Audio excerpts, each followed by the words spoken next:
Good morning, good afternoon, good evening, everybody, wherever you are around the world, and welcome back to Sideboard Files. My name is Manuel, I'm your host here on the show. This time we talk about modern Dredge, and I have the pleasure to have here in the studio for the first time, Emil Kirschbaum.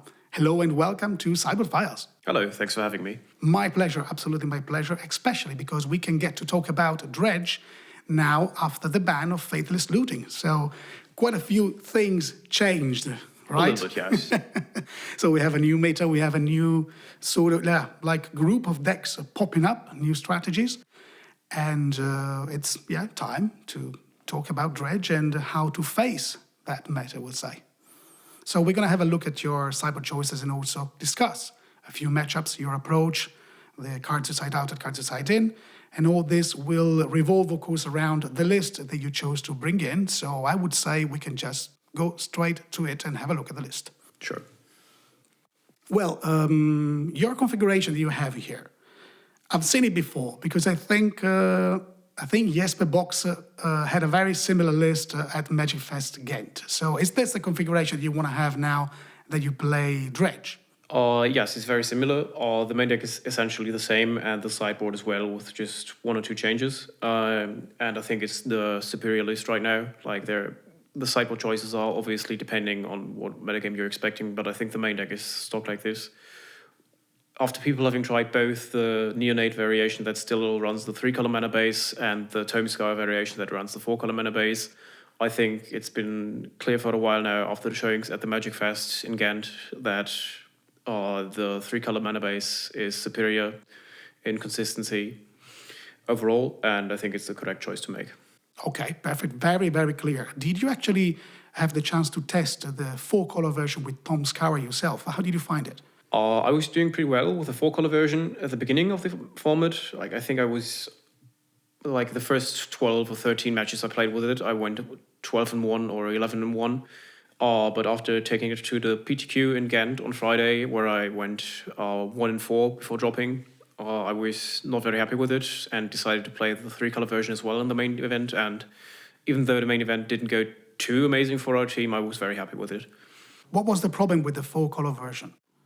The thing with the 4-color version is that although Tome Scar is on average more powerful than Neonate, the card that effectively replaces that card in the 3-color mana base, is that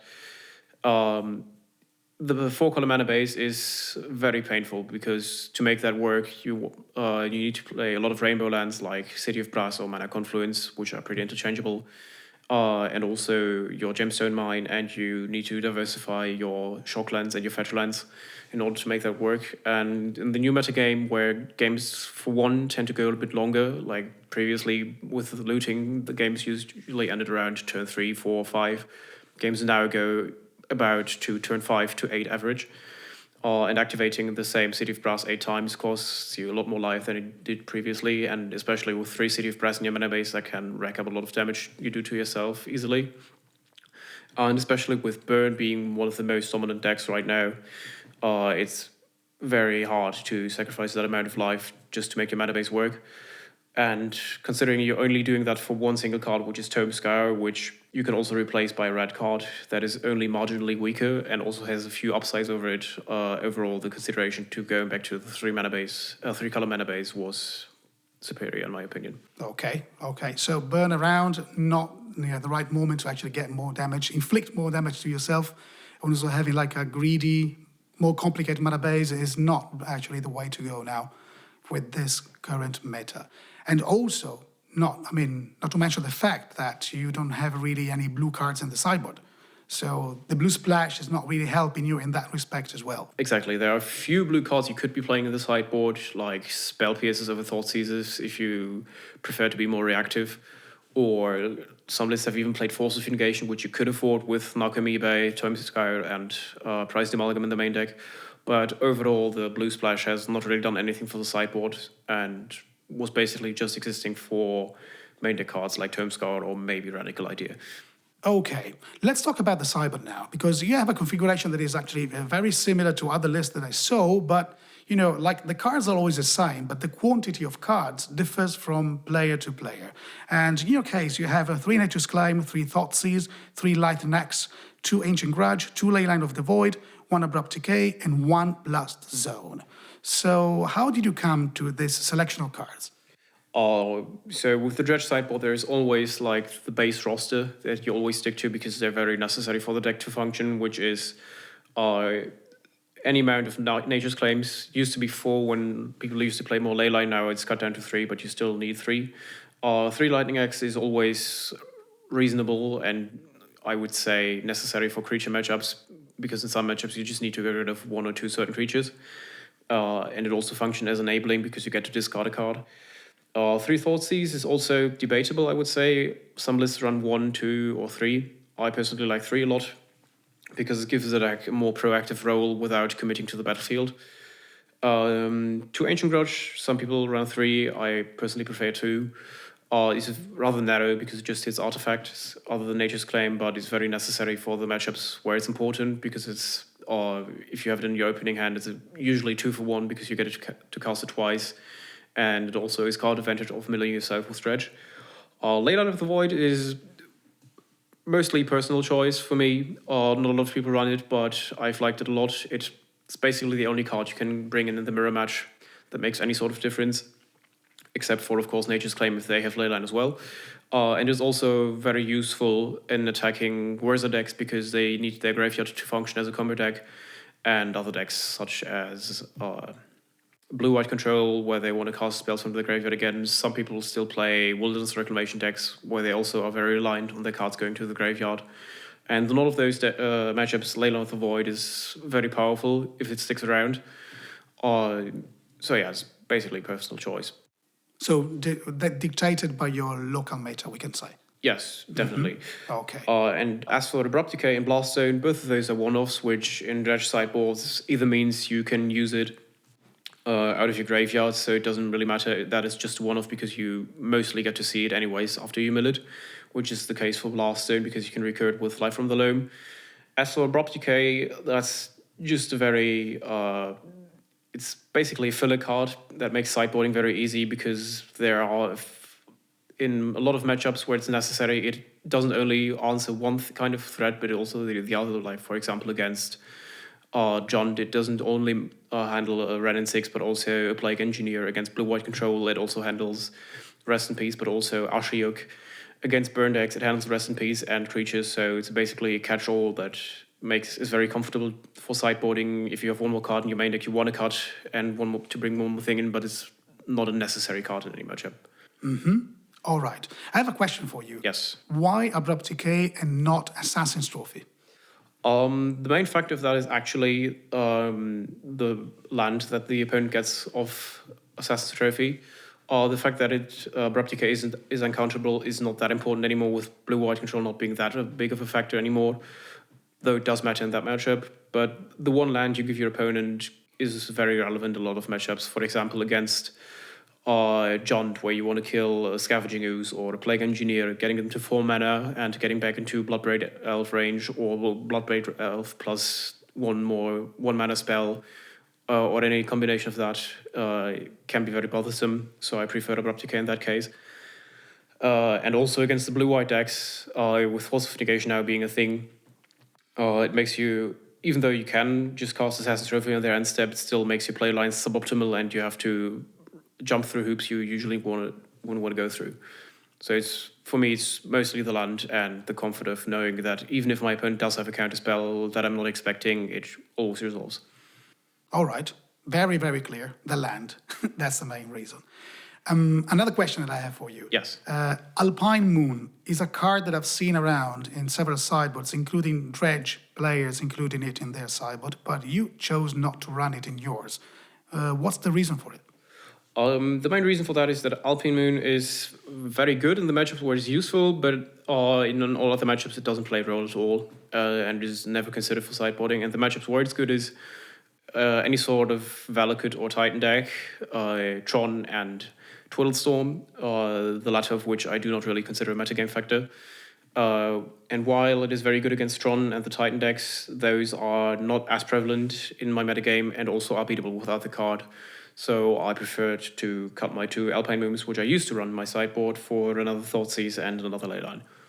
Okay, so you would recommend the use of Alpine Moon, the inclusion of Alpine Moon in your sideboard, if you have a meta game that is like infested by Tron and the like, or big mana decks like Titan Shift or... Yes, if you're afraid of Hamlet Karn Titan. and Ugin, I would very much suggest that you run Alpine Moon in your sideboard, but for me that is not the case.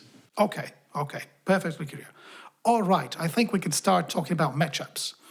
And the first one I'd like to talk about is Burn. As I said before, Burn now is an important player in the new meta game, at least until the meta stabilizes in a sort of clear direction. So it makes total sense talking about it. And the first thing I'd like to ask you is the usual question: is it a good matchup or a bad matchup for you? As much as I would like to say that Burn is a good matchup, it's a matchup that is very much dependent on your luck on hitting Creeping Chill, because if you hit a Creeping Chill in the first 2 turns, the match usually goes, or the game usually goes to you. But if you don't hit one in the first 3 turns, or if you hit one after they have mana up for Skullcrack, you usually lose.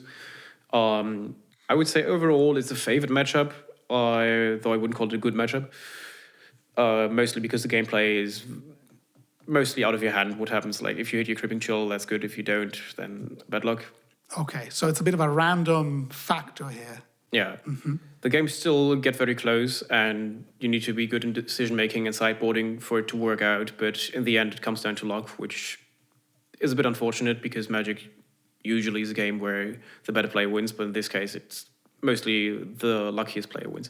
Okay, well, it's let's say it's an aspect of Magic that we have to upset anyway, because the luck factor is still there. I mean, not totally. I mean, you can mitigate it, but the randomness, it's part of the game. So, yeah, we have to accept it. Yes, for sure. Hopefully, the luck is going to be on your side all the time, and you're going to flip some Creeping Chills. Yeah. Okay, strategy-wise, what do you want to do in the game's post-sideboard? The main strategy for Burn is that, because Burn is mostly a deck where your sideboard strategy means that you have to answer their hate for your deck more than you need to try to slow them down, is that you just try to bring in disruption for their sideboard cards. Okay, very straightforward. So let's go into details with the sideboard plan and what you board out first and what you board in afterwards. Yes. So with the new deck list, the main change is that you usually start cutting a few enablers and also 1 or 2 payoff cards, which is similar than before, but of course with the different enabling cards you have in your deck now, what exactly you cut is different. Where you previously cut things like Shriekhorn or maybe Cathartic Reunion, you usually now cut Neonates because it's the worst of your enabling cards. So I cut 2 Insolent Neonate and 1 Golgari Thug, and also 1 Bloodgast, and bring in 3 Nature's Claim and 1 Lightning Axe. Depending on how I'm feeling in the game, I might cut another payoff card like an Archamoeba or the Prize Amalgam and bring in 2 Lightning Axe or 3 maybe, but mostly I stick with this build. Okay, so the Nature's Claim is like the answer to the hate cards, I guess? Yes, because Burn doesn't play that many hate cards anymore like it previously did. Like in the Hogak meta, you were expecting up to 4 Rest in Peace and maybe even Leylines or Tomos Grips and Grafdigger's Cage, and now they're usually down to 1 or 2 Rest in Pieces and 1 Grafdigger's Cage. So 3 Nature's Claim is sufficient. And the 1 Lightning Axe is basically just there because it's better than Neonate in the post-sideboard games, because you get to take a creature with it while you also set up your strategy yourself by discarding a Dredger. Yeah, sure. An extra removal, to resist like the initial assault, because Burn can be very fast in bringing you down. Okay, very good. Let's go for the next matchup. Jund, is it a good matchup or a bad matchup for you? So it's overall, I would say it's a favorite matchup, and that mostly depends that what Dredge does is more powerful in the early turns than what Jund does. Like, if your deck doesn't fall over its own feet, you're usually going to overpower them by turn 2 or 3 by having enough of a board setup that they cannot answer by trading 1 for 1, which they try to. So game 1 goes to you in, I would say, 90% of the games. Post-sideboard is a bit of a different story, because Jund actually still has very relevant sideboard cards against you, which a lot of decks don't anymore with the metagame shift. So against Jund, your strategy is also try to answer the pieces of fate you have to answer and just keep your deck running. All right. But overall, it's like...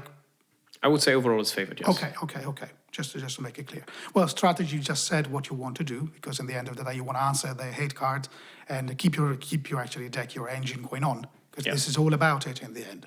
So we can just go directly with the sideboard plans. And what you board out against Jund? Okay, against Jund, I card also a wide variety of cards, a few payoff cards, a few enabling cards, which again are 2 Insolent Neonate, and for the payoff cards, 1 Creeping Chill, 1 Narcomoeba, and also in addition to that, 1 Gemstone Mine. That is because I also bring 1 land from the sideboard in, and you usually want to keep your land count at around 20. A few select matchups is where you go above 20, but for the most decks, it just stays at 20. So because I bring in Blast Zone, Lightning Axis, and Abrupt Decay, I cut 1 Gemstone Mine from the main deck. Okay. And the reasoning being that Lightning Axis is your most relevant answer to their threats to your strategy, which are Scavenging Ooze mostly, which they even play in their main deck, and also Plague Engineer, which at first look doesn't look that relevant against Dredge because all of your creatures have different creature types, like Narcomoeba is an illusion, Bloodcast is a vampire spirit, Prized Amalgam is a zombie, Insolent Neonate is just a vampire, so the only 2 creatures that actually share type are Neonate and Bloodcast. But actually it ends up being very, very relevant in the game because mostly because it shuts down your strategy enough that it becomes bothersome, because if it, for example, names Vampire to shut down Bloodcast, you just lose 1/3 of your payoff creatures, and if it names Zombie to shrink an Amalgam down, it becomes a lot easier for them to trade favorably. So yeah, the main strategy against Jund is keep things like Plague Engineer and Scavenging Ooze off the table, and just keep your deck running. Yeah, you want to have answers to those, and that's why the removals are there. Yes. Okay, what about Abrupt Decay and Blast Zone? That's the thing I mentioned before, that Abrupt Decay is a card that's very comfortable to bring in.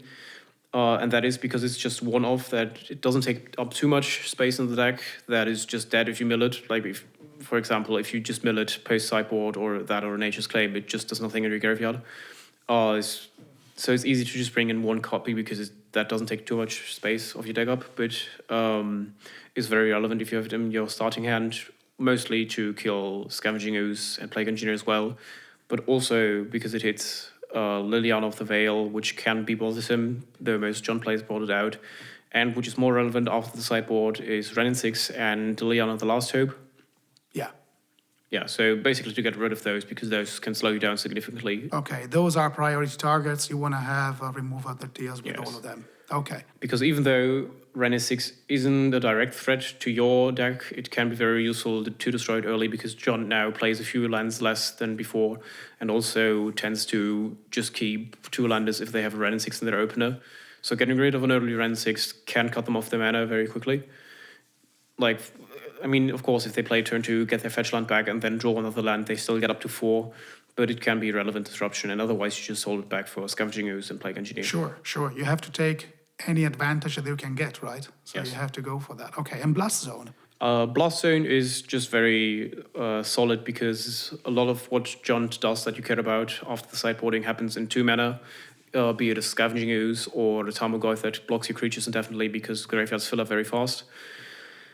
They can also rarely have Dark Confidence still, though most lists don't run it anymore.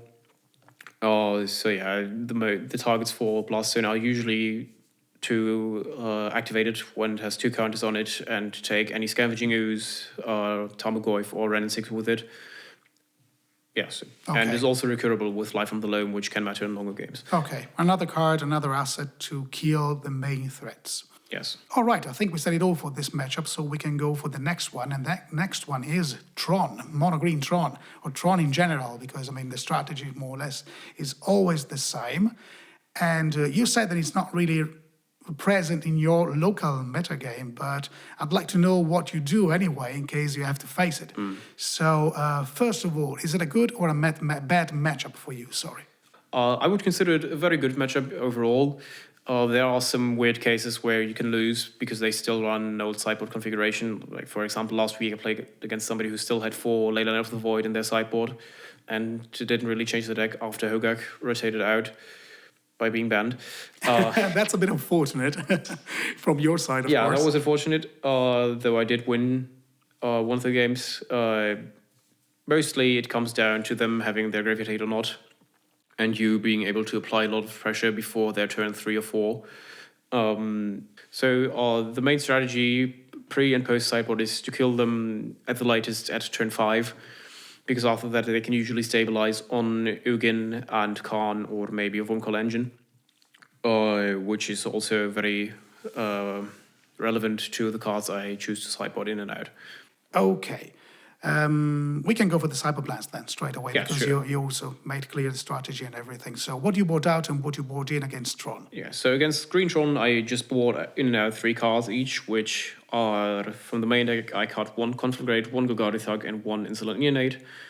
Mostly because Neonate and the 1 extra Thug that you play nowadays are the first cards you cut, because the deck still works fine without them. And the 1 Conflagrate, because that is usually the card that you can afford to cut 1 off, because you want to use your mana for other things against Tron. Okay. And what comes in? So what I bring in against Tron is just 2 Ancient Grudges and 1 Blast Zone. And the reason for that being that Ancient Grudge is a very efficient answer to Wurmcoil Engine. Either you attack into your Wurmcoil Engine into their Wurmcoil Engine with your 5 attackers or 4 attackers, and after they block, you can kill it so they don't gain 6 life.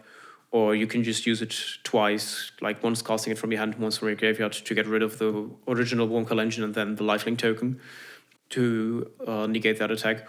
Or you can also get rid of an early Expedition map or Relic of Progenitors, which Tron still plays in their sideboard as basically their only form of graveyard hate.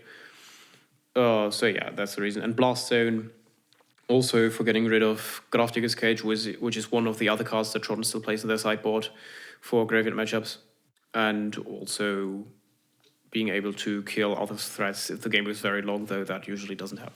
Yeah. You either win fast or you're going to lose fast, right, against this deck. I mean, it's very rare that the game goes really long. I mean, there are a few games where you sometimes win with no permanents in play because they end up using Ugin to exile all your creatures and Khan to exiling all your lands, and then you just go get the last 3 points of damage by milling one of your Creeping Chills. But that actually happens a lot more than you would think. But most games, should I rather say, most games are decided by turn 4. And in the games where you get them to below 3 life or 2-3 life, at that point, you can mostly rely to kill them with 1 or more 2 Creeping Chills before they stabilize and gain their life back. Because even if Tron gets all their ridiculously high mana cards out of their deck, it usually takes them a few turns to kill you, and just dredging a few Stinkwood Imps or Golgari Thugs usually gets the job done because of Creeping Chill. Okay.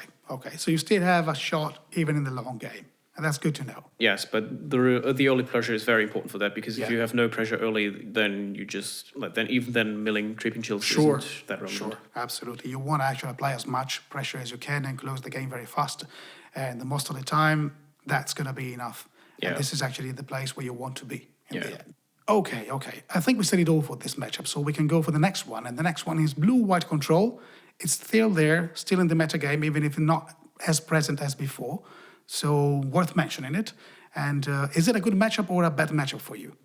I would say overall it's a very even matchup. Overall it's very close. Also very dependent on how exactly game 1 goes, because after the game 1 your games get a lot closer and you're actually unfavored against them after that, because what they bring in from their sideboard is very relevant against you. So I would say overall it's pretty even. If you can save game 1 for yourself and win, it's mostly going in your favor. But if they manage to win game 1, it's looking pretty bad for you. All right. So that depends actually on game 1. Game 1 is pretty important in determining the outcome of the whole match. I would say so, yes. Okay. Very good. Strategy-wise, what do you want to do against this deck? Strategy-wise is that you usually have to just keep their strong hate pieces like Rest in Peace off the board, and or maybe Ashiok, so your deck can still function, and also play around other cards like them getting to cast Timely Reinforcements too often, like either casting it just by itself or casting it later with Snapcaster Mage. So the strategy against Blue-White Control is usually just get their hate pieces off the board or out of their hand, and then build up enough advantage so that you can finish the game in a few turns. All right. So hand disruption, answers to their key pieces, that's what you want to go for. Exactly, yes. Let's have a look at those answers in details and also what you bought out. So what you bought out first and what you bought in afterwards. against blue-white control, without Stoneforge Mystic, that is, I usually cut 2 Creeping Chill and 2 Cathartic Reunion, as well as 1 Golgari Thug. And the reason being that while Creeping Chill is a very good card as it is, it's a bit random. And this is a matchup where if you just hit 1 or 2 in the early game, it can actually be a disadvantage because then they gain the 6 life advantage you just gained by getting Creeping Chill milled back by casting Timely Reinforcements. And you want to be more in control of when you deal damage to them and how. So 2 of those go. And 2 Cathartic Reunion because that card is basically impossible to resolve in the early turns against them after sideboarding because they have 2 to 3 spell snares and 3 to 4 force of negation and also other sorts of counter magic. Also, that gets cut other than other enablers, which you usually cut 1 or 2 off. So you just want to keep all your Neonates and Shriekhorns in the main deck. And the 1 Golgari Thug goes mostly because you can afford to cut 1 Dredger of your 11 in every matchup because the deck still works if you just have 10 in the main deck. Yeah, that's the reason for the cards getting cut. All right. And what about the cards that come in? You mentioned Disrupt in the hand, so I expect some Thoughtseize and stuff. Yes, exactly. That's where we start. I bring in 3 Thoughtseize, 1 Nature's Claim, and 1 Abrupt Decay. That is specifically after Game 2. You usually need to adjust what exactly you board between Game 2 and Game 3 as well.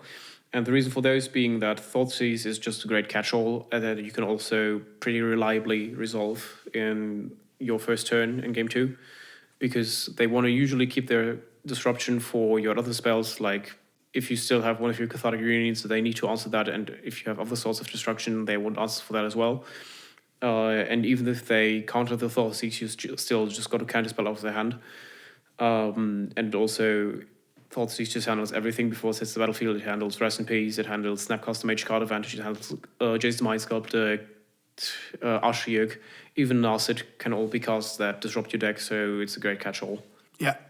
Great answer to a lot of stuff. Yeah, as for Nature's Claim, that pretty specifically only hits Rest in Peace exactly, because you need to.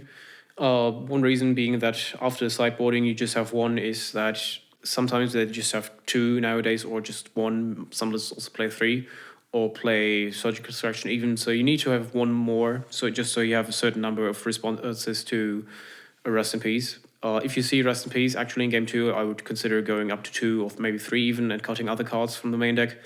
But this setup here is just for if you don't have any idea what your opponent plays, because Nature's Claim doesn't really do anything against Surgical Extraction, so if you see that as their main source of graveyard hate, you don't board in the Nature's Claim in the 3rd game. As for Abrupt Decay, it's just a very good catch-all that can't be countered, and it gets rid of all their permanents except for the Jace the Mind Sculptor and maybe a Teferi. So it's just a great catch-all. Yeah, sure. Another asset to deal with their threats. And as you said, this is your blueprint, but depending on what you see, you can actually tweak your cyber plan and cut a couple more cards and get what you need to face the matchup and maximize your chances actually to win both sideboard games as well. Exactly. Hopefully only 1 because you won also game 1. Yes, hopefully. One more thing to be said here is that Leyline of the Void is also a relevant card in the matchup, but mostly if their main form of hate is Surgical Extraction, in that case you also want to run your ley lines because you can usually recover from 1 Surgical Extraction, but if they cast it again with their Snapcaster Mage, it mostly means that your game's going to go a lot longer and you're most likely going to lose. And also, if you see them having a lot of Snapcaster Mages, because some lists run any number between 2 and 4, though most lists run 3 or 4, I would consider bringing in 1 or 2 ley lines instead of the Nature's Claim if they don't have Rest in Peace, but Surgical Extraction instead. Okay, very good. So that could be also an option in Yes. case you really need to have that kind of, let's say, asset on your side. Very well. Let's go for the last matchup that we want to talk about in this episode. And this is like a new deck that came up in the scene. We're talking about Whirza, and it's popular. It seems to be pretty strong. So, yeah, I thought to include it in the episode because I think it's worth actually mentioning it. So, first of all, is it a good matchup or a bad matchup for you? It's a tough matchup, definitely. I think overall, I would say I'm slightly favored, but it's also a matchup where you have to play very tight and make no mistakes and find the right lines of play, or just, even mulligan some hands that look very playable just because they don't have the right pieces you need to win game 2 and 3. So it's a very hard matchup, I would say, but definitely winnable. All right. What do you want to do in the games post-cyber, strategy-wise? What's your approach? So this is a very interesting matchup in the fact that your strategy between game one and post-sideboard games varies very much because pre-board, you know that they're a combo deck that have a potential infinite combo that you cannot beat once it has resolved because they also have infinite life, other than like Splinter Twin making infinite creatures, which you can still beat. Like, of course, it's not a metagame factor anymore, but you used to be able to still beat that in some cases. Whereas this, if they get to resolve their combo game one, you're just out of the game because you can never beat infinite life and infinite blockers. So you just go as fast as you can, hope to hit all your creeping chills and your creatures and just kill them before they can set up the combo. And post-sideboard, that plan becomes very different because you actually cut creeping chill in this matchup, all 4 of them and not just 1 or 2, and try to take on more of a control role because with how the deck is usually configured nowadays, they just have 1 or 2 pieces of graveyard hate in the main deck and potentially even 0 in the sideboard. And their strategy becomes recurring their few pieces of hate, be it Nile Spellbomb or Grafdigger's Cage, to slow you down enough and still go for the combo. And your strategy becomes to slow the deck down enough that they cannot set that up and beat them via cat advantage you generate via Ancient Grudge and just keeping them out of the strategy. Okay, so that's what you want to do. Yeah. Very good. Sideboard plans in details. What you bought out and what you bought in. So against Whirza decks, I usually board out the highest number of cards against any matchup I play, which is 9, which in this case specifically are 4 Creeping Chill, 2 Insolent Neonate, 1 Golgari Thug, 1 Gemstone Mine, and 1 Conflagrate. And the reason for that being that post-board you cannot afford to be just an aggro deck anymore because they can adjust the deck accordingly. They can usually survive the first barrage of attacks and then try to stabilize after that. And you need to try to take them over by by using your card advantage you gain by dredging and having flashback spells. So the pure aggro cards like Creeping Chill go out completely to make space for more sideboard cards. You also cut 2 enablers in the form of Insolent Neonate and 1 Golgari Thug because you can afford to. 1 Conflagrate also gets cuts because this is a matchup where you usually just want to resolve 1 of your Conflagrates for the win and you don't need the second one. And the 1 Gemstone Mine gets cut because I also bring in 1 land from the sideboard and the land count should stay around 20. Yeah. Okay. And what comes in? A lot of cards actually. 2 Ancient Grudge, 3 Nature's Claim, 2 Leyline of the Void, 1 Blast Zone, and 1 Abrupt Decay. And the reasoning here being that, which is easiest to explain, is that Leyline of the Void stops them from, for one, resolving their combo with Sword of the Meek and Thop the Foundry, because that combo doesn't work if the cards don't go to the graveyard, and it also stops them from recurring their graveyard hate, like Nile Spellbomb or Grafdigger's Cage after you removed it with Goblin Engineer, which is one of the central cards in the matchup.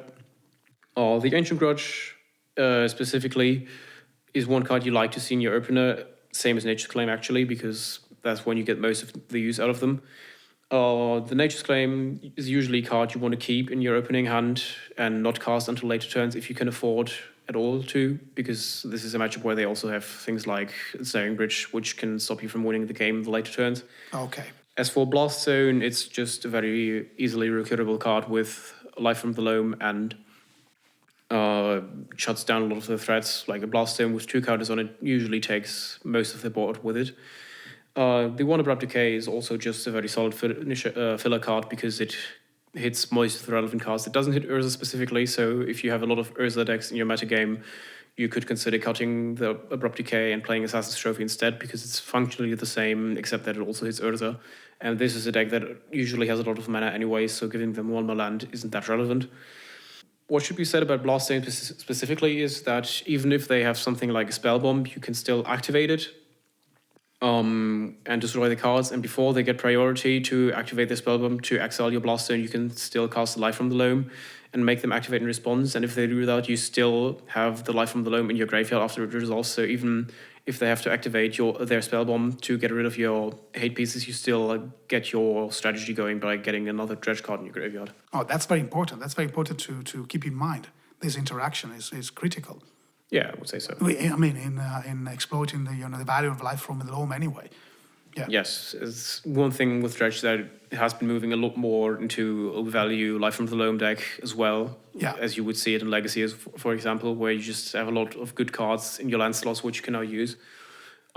Especially with the cycling deck, cycling lands now in the main deck, being sort of a replacement for Faithless Looting, because one of the challenges the deck faces is to make good use of your mana on the third or fourth turn nowadays, because previously you would just cast the Faithless Looting you cast on your first turn again for 3 mana, and nowadays you don't really have anything for 3 mana, so what you mostly do in your third turn is casting Loam and cycling a Cycling Land to dredge again. So yeah, Life on Loam is also a very important card in general for the deck nowadays, and mostly the first card that gets Surgical Extraction if they have one. Your opponent knows that as well, right? Mostly, they do, yes. All right, okay. I think we set it off for this matchup, right? Yes, I think so. Yeah, okay. And this was actually the last one we wanted to talk about in this episode. Okay. So thank you very much, Emil, for joining me here. Oh, thank you for having me. It was a pleasure. Absolutely, my pleasure. And a big thank you to all of you who've been watching this video. I hope you enjoyed. Actually, we hope you enjoyed. Let us know your thoughts in the comment section below. And if you want to follow us on social media, we are on Twitter and Facebook. You find all the information you need in the description of this video. All right, everybody, have a great time casting your favorite spells. And for now, it's goodbye.